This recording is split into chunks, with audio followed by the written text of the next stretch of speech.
एक गांव था देखने में सुंदर, लेकिन उसके पीछे छुपे थे ऐसे राजा जो किसी को भी कांपने पर मजबूर कर दें।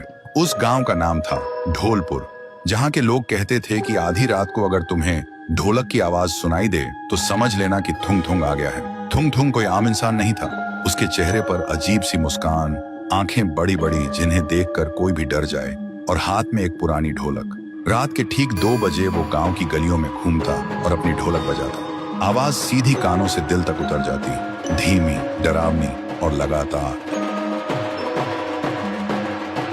गांव के लोग ढोलक की आवाज सुनकर कांपने लगते, क्योंकि जिस घर के सामने वो रुककर ढोलक बजाता, उस घर के लोग अगले दिन कोई बीमार पड़ जाते या किसी की मौत हो जाती। फिर एक रात गांव का एक लड़का रघु सो रहा था, तभी ढोलक बजने लगी। ढोलक की आवाज से उसकी नींद टूट गई। वो गुस्से से हिम्मत जुटाकर उसके पास गया। रघु ने कहा, कौन हो तुम और क्यों ढोलक बजा रहे हो?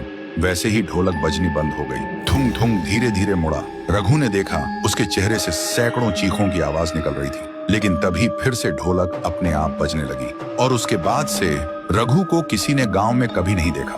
गांव में और भी डर फैल गया।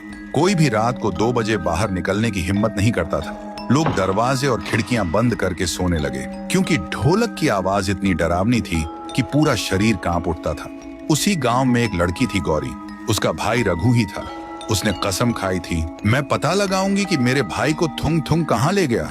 सुबह गौरी गांव के एक बुजुर्ग के पास गई और उसने पूछा, दादा, थुंग थुंग कौन है? बुजुर्ग कांपते हुए बोला, बेटी, थुंग थुंग कभी इस गांव का ढोल किया था, लेकिन 80 साल पहले एक शादी में ढोलक बजाते बजाते अचानक मर गया था। कहते हैं तब से उसकी आखिरी सांस उसी ढोलक में कैद हो गई, और तभी से वो आधी रात को ढोलक बजने लगती है। गौरी अब समझ गई थी कि वो एक भूत है, लेकिन फिर भी उसने तय किया कि वो उसी जगह जाएगी जहां वो शादी हुई थी। फिर रात के ठीक 2 बजे जब गांव में ढोलक बजनी शुरू हुई, गौरी ने हिम्मत जुटाई और उस आवाज के पीछे चलने लगी। अंधेरे में चलते चलते वो उस जगह तक पहुंच गई। वहां उसने देखा थुंग थुंग नाचते हुए बहुत जोर जोर से ढोलक बजा रहा था। गौरी ने कांपते हुए पूछा, मेरा भाई कहाँ है?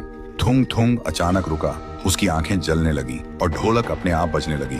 तभी ढोलक के अंदर से एक चीख सुनाई दी। गौरी डर से भागने लगी। तभी एक आवाज आई, दीदी। गौरी रुक गई और पीछे मुड़ी। उसने देखा रघु और थुंग थुंग एक साथ खड़े थे, लेकिन वो अब इंसान नहीं था। उसका चेहरा अजीब और आंखें लाल हो चुकी थी। रघु ने धीरे से कहा, दीदी, अब मैं भी थुंग थुंग का हिस्सा हूँ और अगला नंबर तुम्हारा है। तो दोस्तों, अगर तुम्हें जानना है कि थुंग थुंग क्या सच में अचानक मरा या उसके मरने के पीछे कोई राज छुपा है, अगर जानना है तो वीडियो को लाइक करो, चैनल को सब्सक्राइब करो और कमेंट में लिखो पार्ट 2 चाहिए।